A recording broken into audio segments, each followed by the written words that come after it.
नमस्कार। Law of attraction and युग निर्माण परिवार में आप सभी का स्वागत है। क्या आप कुछ लोगों को क्षमा नहीं कर पा रहे हैं? क्या आप कुछ लोगों की गलतियां भूल नहीं पा रहे हैं? क्या आप लोगों के प्रति द्वेष और ईर्ष्या से भरे हैं? बदले की भावना अभी आपके भीतर से नहीं गई है? अगर नहीं गई है तो सामने वाले की आप हानि नहीं कर रहे हैं, आप स्वयं की हानि कर रहे हैं। एक छोटी सी कहानी शायद आप लोगों के जीवन में काम आ जाए। शायद आपको इस ईर्ष्या, द्वेष, बदले की भावना से छुटकारा दिला दे और आपके भीतर क्षमा भाव पैदा कर दे। नेल्सन मंडेला जी का नाम आपने सुना होगा। साउथ अफ्रीका के राष्ट्रपति हुए हैं।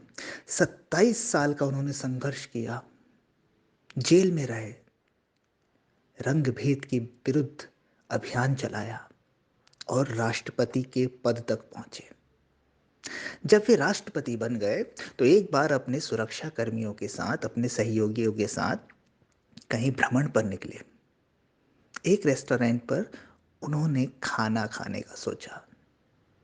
वे वहां पर भीतर गए, ऑर्डर किया। ऑर्डर सर्व होने ही वाला था, तभी नेल्सन मंडेला जी की नज़र उसी रेस्टोरेंट में बैठे एक व्यक्ति पर गई। उन्होंने अपने सुरक्षा कर्मियों से कहा कि उन्हें बुलाओ, हम उनके साथ भोजन करेंगे। सुरक्षाकर्मी उस व्यक्ति को बोलते हैं।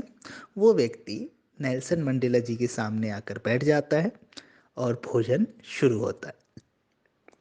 जब तक भोजन चलता है वो व्यक्ति अपनी प्लेट पर ही निगाह रखता है। वो नेल्सन मंडेला की तरफ देखता भी नहीं। उसके हाथ कांप रहे होते हैं, भयभीत सा लग रहा होता है। जब भोजन समाप्त होता है, नेल्सन मंडेला उनसे हाथ मिलाते हैं, उन्हें विदा करते हैं और वो व्यक्ति चला जाता है। उनके सहयोगी नेल्सन मंडेला से पूछते हैं कि लगता है ये बहुत गरीब था या दुखी था या बीमार था, इसकी गर्दन तक ऊपर नहीं उठ रही थी, हाथ भी कांप रहे थे।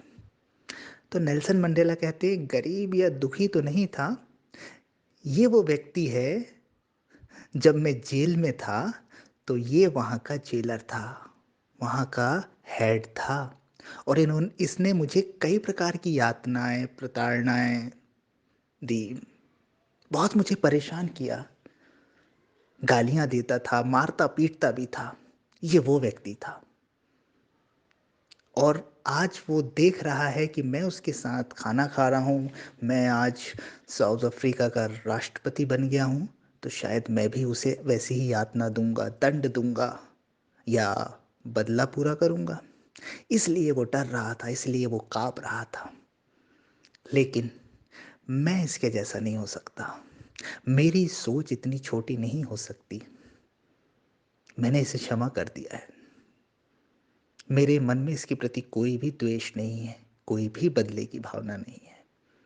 मैं इस स्तर तक नहीं गिर सकता जितने स्तर तक ये गिर गया था। अगर आपकी मानसिकता विकृत है तो आप एक राष्ट्र को बर्बाद कर सकते हैं, लेकिन अगर आपकी मानसिकता उत्कृष्ट है तो एक नए राष्ट्र का आप निर्माण कर सकते हैं। ये नेल्सन मंडेला के शब्द थे। वहां पे मौजूद सभी लोग भाव से भर गए, श्रद्धा से भर गए उन नेल्सन मंडेला के लिए, जिन्हें अपने व्यक्तित्व और अपने कृतित्व के लिए ना सिर्फ नोबेल पुरस्कार मिला बल्कि कई कई कई प्रकार के अवार्ड मिले। साउथ अफ्रीका के तो वो गांधी कहलाते हैं। भारत सरकार भी उन्हें भारत रत्न दे चुकी है, विदेशी होने के बाद भी। तो उनकी ये बात आप याद रखिए। जब भी जीवन में कष्ट, पीड़ा कोई दे रहा है, दुख दे रहा है, संताप दे रहा है, क्षमा करना सीखिए। क्योंकि आपके अंदर अगर ये क्रोध, बैर, ईर्ष्या पैदा हो जाएगी तो सामने वाले का कुछ भी बुरा नहीं होने वाला है। ये आपको ही बुरा बनाएगी, ये आपको ही बुरा करेगी, ये आपकी ही हानि करेगी। आप अपने लक्ष्य तक नहीं पहुंच पाएंगे, आप घुटते रहेंगे।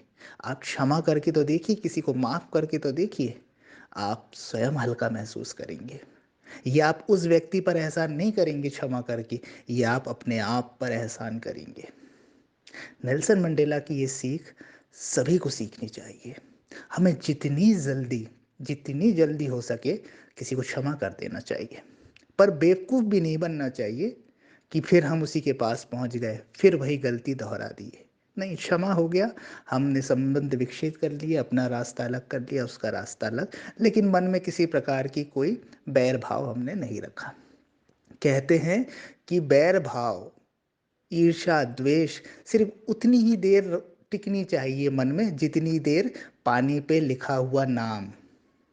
पानी पे आप नाम लिख के देखते हैं, कितनी देर रहता है? 1 सेकंड भी नहीं, बस इतनी देर में वो डिमोलिश हो जाना चाहिए। क्रोध, ईर्ष्या, द्वेष आना ही नहीं चाहिए, आ भी गया तो तत्क्षण विलीन हो जाना चाहिए। अगर आप ऐसा कर पाते हैं, तो सच में आप महामानव बन जाएँगे। सच में आप एक सफल और श्रेष्ठ जीवन जिएँगे, क्योंकि क्षमा का भाव किसी और का भला करे ना करे, आपका भला कर देता है, आपको शांत कर देता है, आपके भीतर के विकारों को समाप्त कर देता है, आपके भीतर के तनाव, उथल-पुथल को समाप्त कर देता है। तो आशा करते हैं ये कहानी आपको ज़रूर कुछ सिखाएगी और आप इसे इम्प्लीमेंट भी करेंगे, अपने जीवन में उतारेंगी भी। Thank you.